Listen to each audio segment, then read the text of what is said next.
U kishi yashagan uylari loydan, toshdan va xurmo shoxlaridan qilingan edi.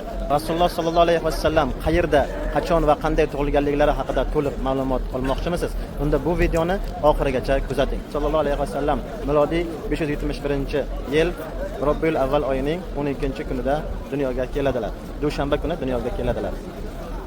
U kishi yashagan uylari loydan, toshdan va xurmo shoxlaridan qilingan edi.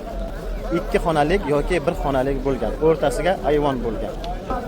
Keyinchalik Makka mukarramadan Madina munavvaraga hijrat qilganlaridan keyin bu Rasululloh sollallohu alayhi vasallam tug'ilgan uylari Hoshimiylar Banu Quraysh tomonidan Abu Sufyon boshchiligida bu uyni musodara qilib olishadi.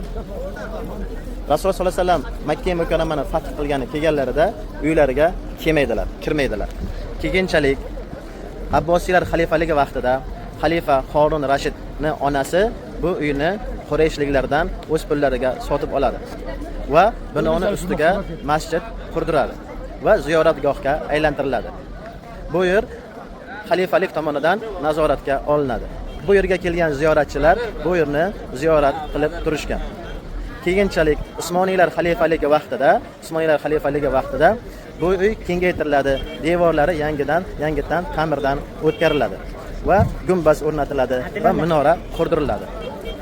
1920-25-yillarga kelib turib, Saudiya qirolligi bosib olgandan keyin bu yerni, bu masjid, bu uy butunlay buzib tashlanadi va o'rniga mana shu kutubxona qurdiriladi. Bu Saudlarning qaroriga ko'ra bunday joylarga kelib ziyorat qilishlik bid'at hisoblanardi. Haqiqatda shunday ham bo'lgan edi. Odamlar bu yerga kelib turib, bu masjidda namoz o'qishardi va devorlarni tavof qilishardi, bu yerlarda duo qilishardi.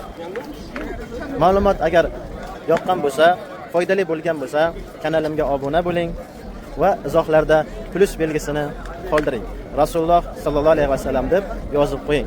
Inshaalloh keyingi videolarimizda yana ham foydali ma'lumotlar berib borishga harakat qilamiz. Assalomu alaykum va rahmatullohi va barakatuh.